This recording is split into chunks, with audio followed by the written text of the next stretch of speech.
Bismillahirrahmanirrahim. Dear students, Assalamu alaikum. I hope you all are doing well.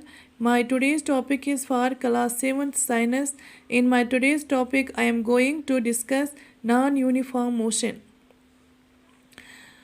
What is non-uniform motion? An object is said to be in non-uniform motion if it covers unequal distance and equal intervals of time along a straight path. प्यारे बच्चों, हमने कल uniform motion में पढ़ा। हमने ये पढ़ा कि अगर कोई ऑब्जेक्ट स्ट्रेट पाथ पर ट्रेवल करता है तो वो अगर उसने equal distance equal intervals of time में कवर किया तो हम उस ऑब्जेक्ट को यूनिफॉर्म मोशन में कह सकते हैं। जैसे मैंने कल आपको एग्जांपल दी कि अगर एक कार स्ट्रेट लाइन पे जब मूव करती है, अगर उसने पहले घंटे में 30 किलोमीटर डिस्टेंस कवर की और सेकंड ओवर में उसने फिर से 30 किलोमीटर डिस्टेंस कवर की, तीसरे घंटे में उसने फिर से 30 किलोमीटर डिस्टेंस कवर की, तो हम कह सकते हैं ये जो गाड़ी है यूनिफॉर्म मोशन में है, क्योंकि इसकी जो स्पीड है वो कांस्टेंट है, वो सेम है, हर घंटे में वो सेम रही है, तो हम उसको यूनिफॉर्म मोशन में कहते हैं।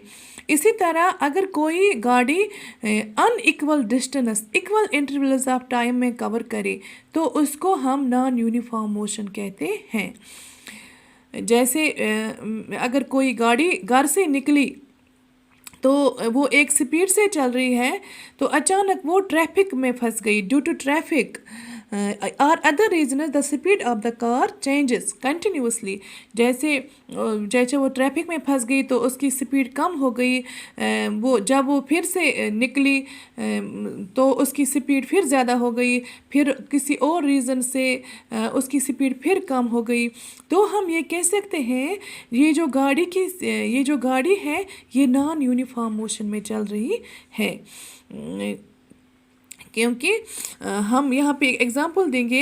If A car covers the distance of 20 kilometre in first hour, ये जो कार है इसने फर्स्ट आवर में 20 किलोमीटर डिस्टेंस कवर की है। एक घंटे में इसने 20 किलोमीटर डिस्टेंस कवर की है।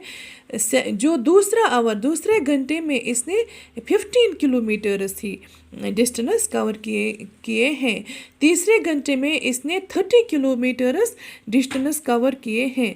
तो हम ये कह सकते हैं जो इसकी स्पीड है, जैसे इसने एक घंटे में 20 किलोमीटर किए हैं, दूसरे घंटे में 15 किलोमीटर किए हैं, तीसरे घंटे में 30 किलोमीटर डिस्टेंस कवर किए हैं, तो हम कह सकते हैं कि इसकी जो स्पीड थी पहले, फिर इसकी स्पीड दूसरे घंटे में इसकी स्पीड कम हो गई, तीसरे घंटे में इसकी स्पीड फिर से तेज़ हो गई।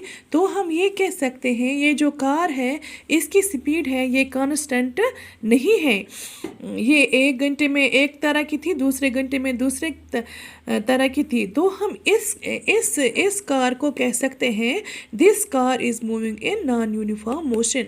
ये जो कार चल रही है इसकी स्पीड जो है वो इसको हम नॉन यूनिफॉर्म मोशन कह सकते हैं। तो मुझे उम्मीद है कि आपको समझ आया होगा कि यूनिफॉर्म मोशन क्या है और नॉन यूनिफॉर्म मोशन क्या है।